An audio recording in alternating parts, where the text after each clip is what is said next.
Proposer une célébration inédite et un spectacle sportif à couper le souffle, c'est l'ambition des JO de Paris 2024. Outre le breakdance, le surf est également l'un des 4 sports additionnels spectaculaires. Et les épreuves de surf de Paris 2024 seront organisées sur l'une des plus belles vagues du monde, Diahupo. Et tout de suite, nous allons rencontrer en duplex notre invitée ravissante, Faro Parf, présentatrice de Tahiti Nuit Télévision, qui va nous emmener à découvrir les plus belles vagues du Pacifique Sud. Bonjour Faro. Yorana Sandra. Et le potent et le cocotier, je vois bien que vous êtes devant la magnifique plage de Diahupo. Effectivement, le petit village de Teahupo est mondialement connu grâce à sa vague mythique. C'est une étape du circuit mondial professionnel de la World Surf League.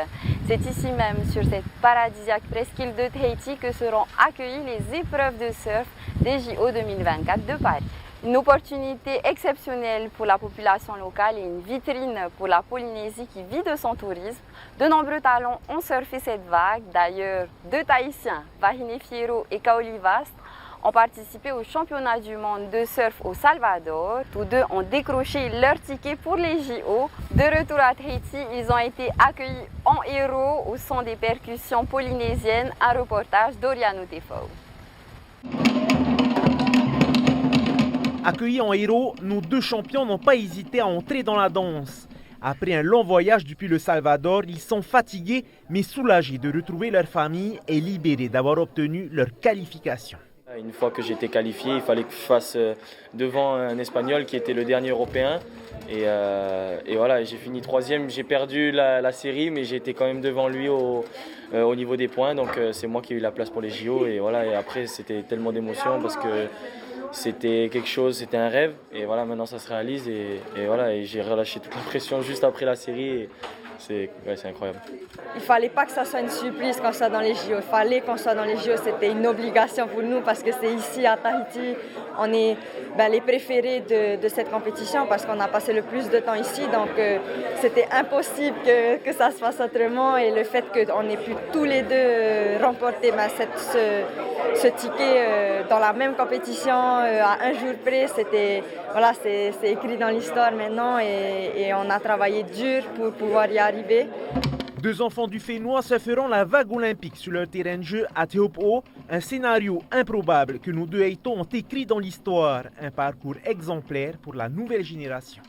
L'avoir vu se qualifier pour le JO, ça m'a vraiment, elle m'a beaucoup inspirée et elle m'a beaucoup motivée à continuer et à donner de mon mieux, à tout faire pour réaliser mes rêves parce qu'elle sait ce qu'elle a fait. Oui, pareil, c'est un exemple et puis ça nous pousse vraiment à réaliser ce qu'on veut et que quand on y va, c'est possible.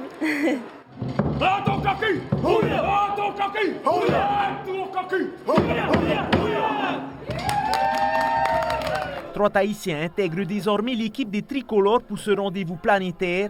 2 athlètes et un coach avec Hiraterina Toofa aux commandes. 3 surfeurs expérimentés qui connaissent bien le spot de Teahupo à l'extrémité de l'île de Tahiti. Là où déferle la vague mythique qui se forme juste derrière la barrière de corail.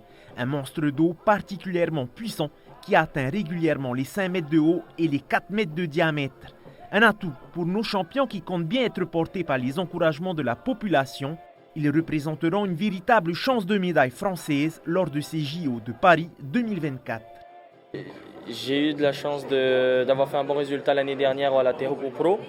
Donc je peux dire que j'ai vécu ça, que j'ai vécu avec tout Tahiti qui était derrière moi. Et en fait, c'est une force incroyable et c'est ça qui peut nous motiver à fond et nous surpasser. Et non, je pense que c'est une bonne chose, mais c'est une bonne pression parce que c'est à la maison. Mais il faut, voilà, le premier step c'était de se qualifier et maintenant se concentrer pour les JO. On va pouvoir vibrer avec nos sportifs, Vahine et Kaoli. On ramène le surf à son berceau, à ses origines, chez nous. Ça, c'est important.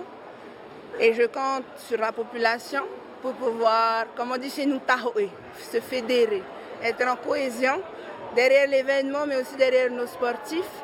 C'est une aubaine. La Polynésie française vit du tourisme, qu'on se le dise encore aujourd'hui, en grande partie, du moins.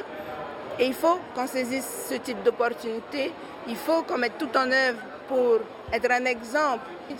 On est en train d'écrire l'histoire, c'est gigantesque. On continue à écrire cette histoire pour notre pays, pour notre Fénois et pour notre Nouna. Le village de Tehupo se prépare à accueillir les meilleurs surfeurs de la planète. Ils seront 48 compétiteurs à s'affronter dans les tubes tahitiens pour ces épreuves des JO de Paris, prévues du 27 au 30 juillet en 2024.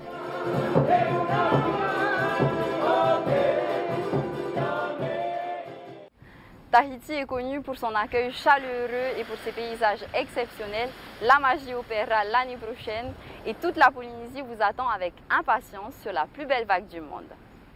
Merci Faro, j'ai hâte de sentir moi aussi les vagues de Teahupo'o. Merci encore pour nous avoir montré les charmes du surf et du paysage magnifique de Tahiti. Les athlètes vont sans aucun doute se régaler et on va leur souhaiter de très belles performances.